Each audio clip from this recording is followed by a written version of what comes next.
they have achieved it. But I have to tell Indians that they have to meditate.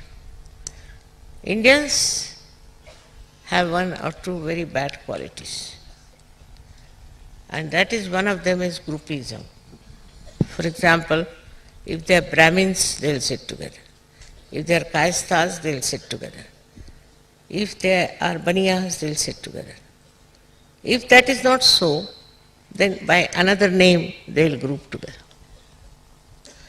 This is the worst curse of my country. Because once you start grouping together, you can never see the good of others and you can never see the bad of yourself. This grouping together can bring a lot of problems in this country. At the time of Christ, they had very different type of people. Either they were interested in spirituality or they were not. Now we have people here who are interested in spirituality, but still one leg is in the water, where age-old problems still exist. And this is the ruin of our country. We cannot combine together. We cannot be friends with each other. Of course, not in Sahaja Yoga. I must say, it has been solved very well. But if you see, even at the time of Christ, he had problems with his disciples. Especially something happened with Peter. And he is the one who said, Satan will meet you. Because I think people fall into the group of satanic forces. And he said that he removed the satanic devils from many people and put them in the pigs. It's true. There is a satanic force which is working very strong. The more we develop security of spirituality, the more they will develop. The satanic force is in a different form in the West and a different form in the East. But I would like to tell for them to be careful how to find out the satanic forces in the West.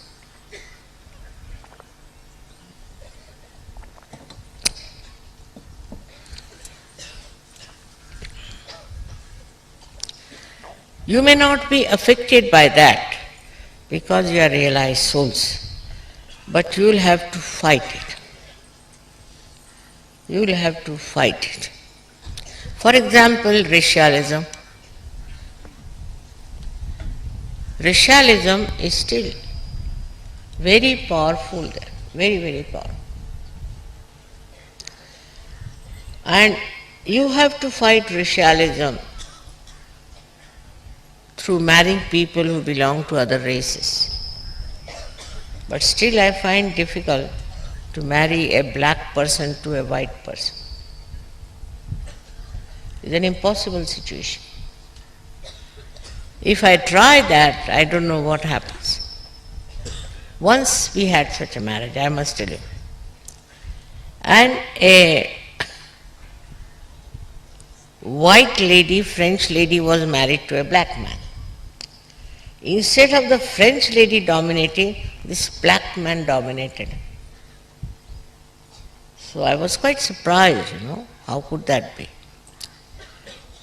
So the reason was, I think he was taking the revenge, maybe the respite.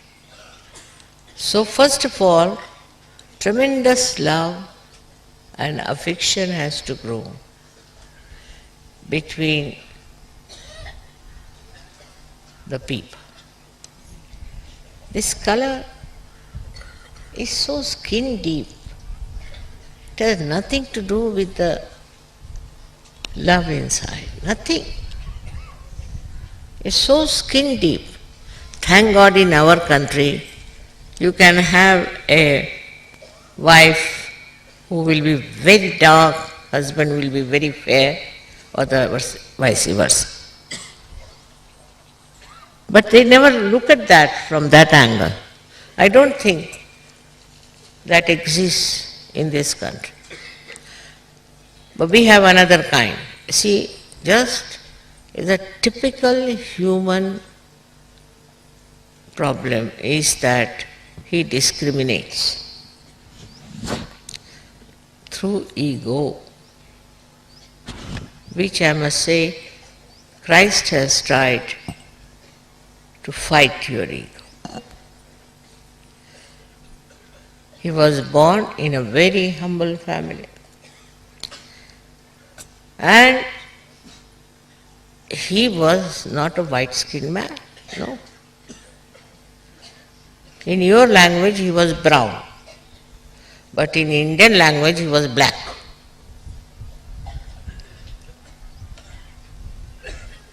But when it comes to spirituality, you just see the enlightened one. You don't see what color they have the skin. It's very, very superficial.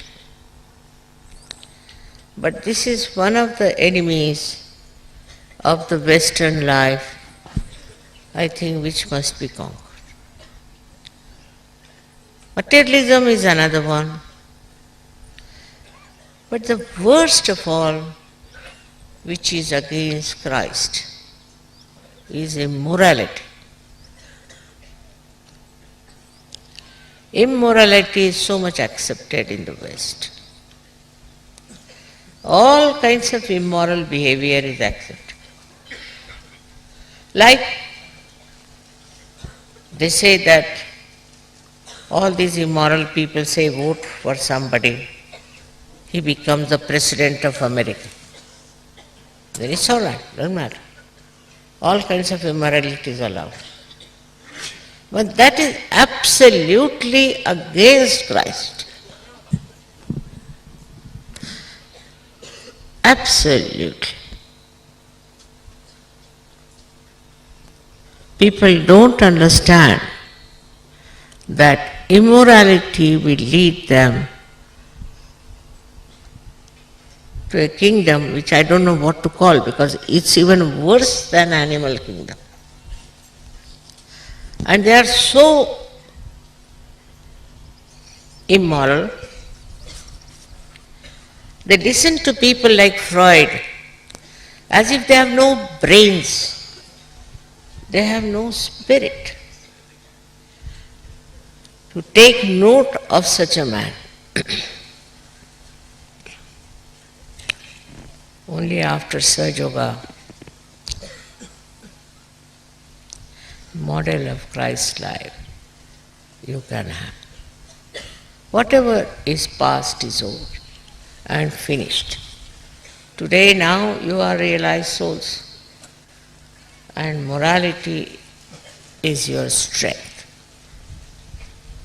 Forget about the past, and I'm sure you can get many more people under the banner of Sahaja Yoga if you lead a very, very moral life. At the same time, another very bad enemy we have is our anger. So they are very proud. They'll say, I'll now get angry. You know, I'm very angry. They are not ashamed about it. And they go on saying that I'm very angry. as if it's not wrong to say I'm very angry. Now they say I hate. I mean, imagine any Indian language, if they use this word, it would be meaning I am committing sin.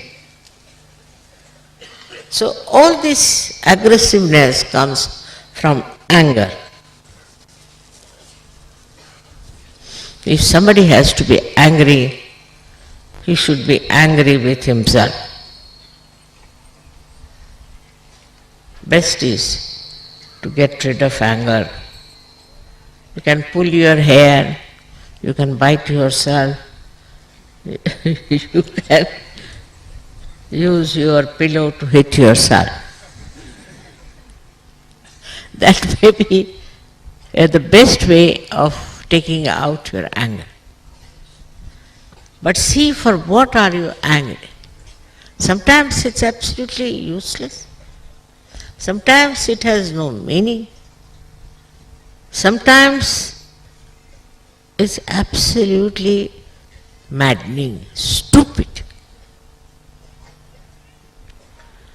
But as long as you stop saying, I am very angry, that's it. That's the time you should know you are falling down completely.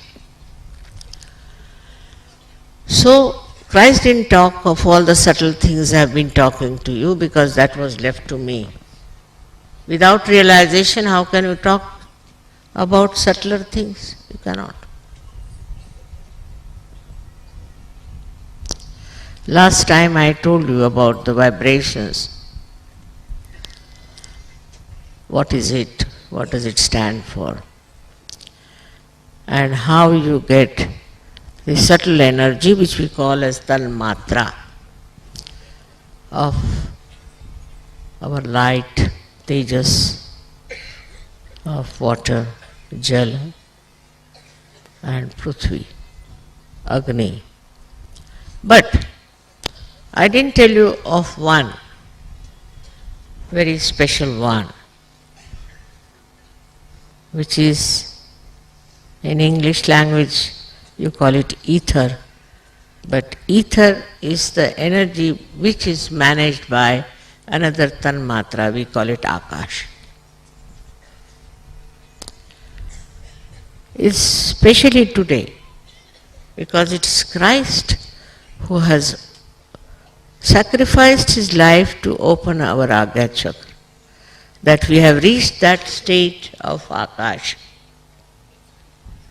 Without him it would not have been possible. We can have general communication, like we can talk to people, we can say things, we can also use our fingers to express ourselves, our hands to communicate.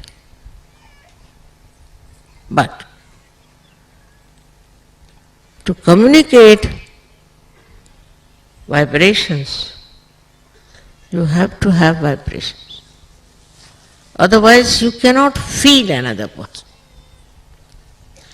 But if you are at the Agya level, means you are mental, absolutely mental, then your vibrations also are dwindling, in the sense you don't know what really they are saying.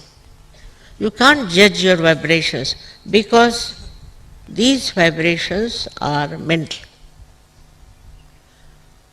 They'll say, Mother, we asked the vibrations.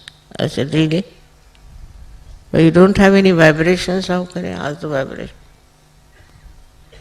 It's a very common thing. We asked the vibration, we found from the vibrations. It's not possible, because you are just mental. Now what Christ has done is to put you away from the mental level. That is the most difficult.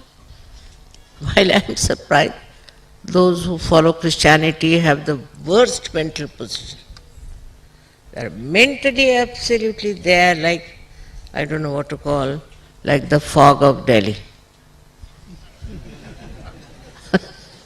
That you can't cross. That's what was broken was Christ. How much we should be obliged to Him that He removed the greatest hurdle in the human ascent. And that one was to break this agya, this mental being within us. We read like mad. We listen to people like mad. We like those who give us feed for our mental being. They are so mental, so argumentative, think no end of their intelligence, that you have to just say, all right, namaskar. You can't fight their mental attitude. That's why Christ is to be worshipped by people who are so very mental.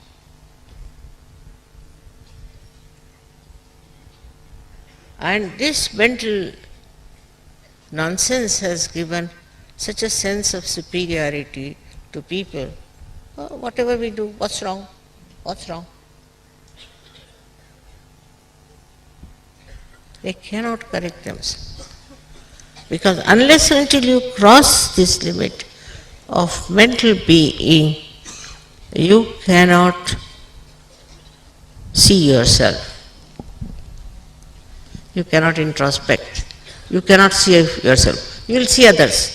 The Sahajogis are like this, Sahajoga is like that, all kinds of things. But you can't see yourself because the whole thing is mental. This mental attitude should be completely curbed through the help of our Lord Jesus Christ. But He is also mental. In your brains, Christ is also mental. Now what to do? The one who broke the mental attitude is also a mental. You have made him into mental, like a statue of stone.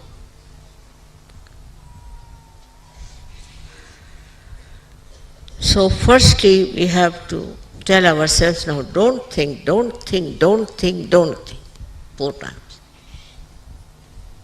And then you can rise above. And this is very important. In meditation, you have to go beyond the mind.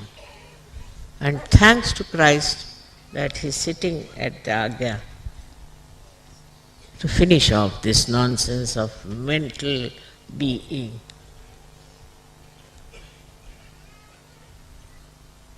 I think people should stop reading also, perhaps, maybe. Even my lecture becomes mental. What to do? I mean, everything goes into their head, becomes mental somehow. And then they ask me questions, Mother, did you say it this way? What did I said, yeah, I said it to make you thoughtless, just to stun you. I didn't say this to sit down and analyze and do, no. I said this that you become absolutely shocked and stunned.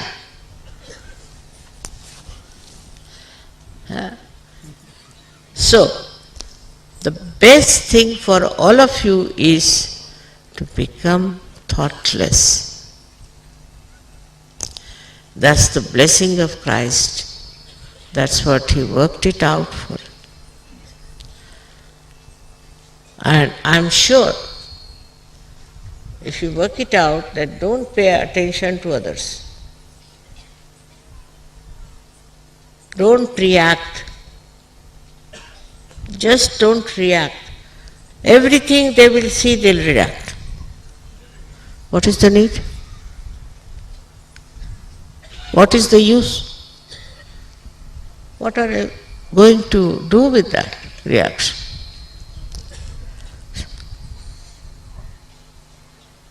This reaction creates nothing but ripple of thoughts in your mind. I have told you hundreds of times. And now you have to become absolutely thoughtless after this puja. If that happens, I think we have achieved a lot. That's the biggest blessing that Christ has given you, which you should really enjoy.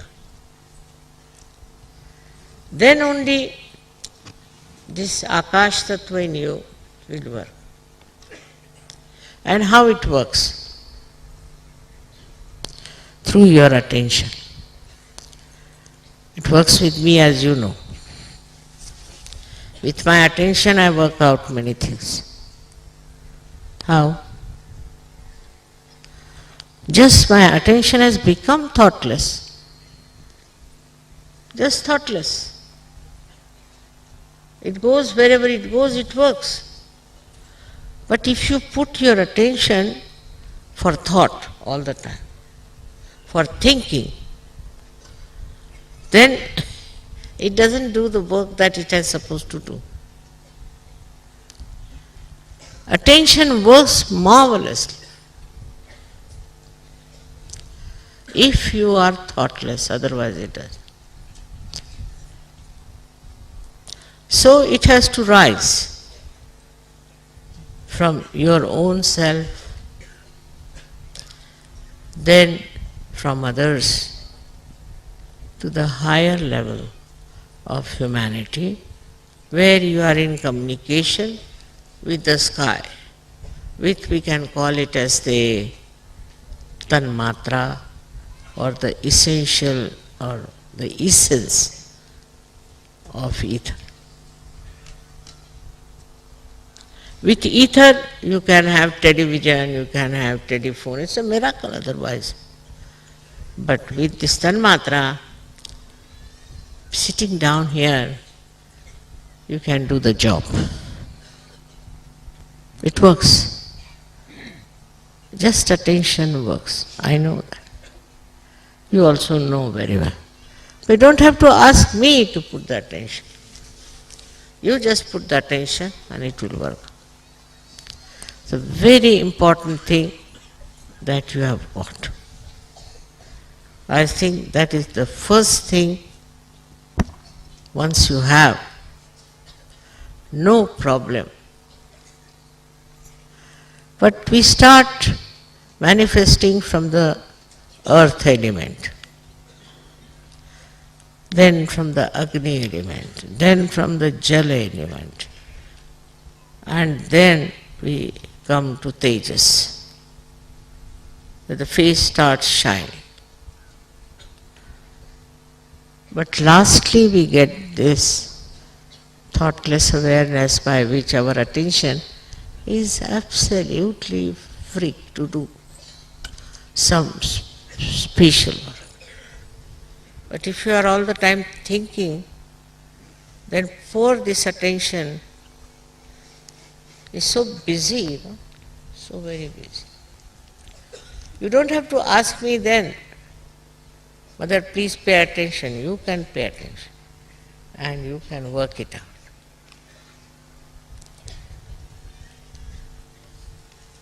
In this attention, you don't feel what you got, what you are standing, what you are wearing, what others are doing. No, nothing. You are one with yourself. And it's a life full of humor. So much humor. So much of joy. So much of happiness. That you don't care for anything. That normally people care for.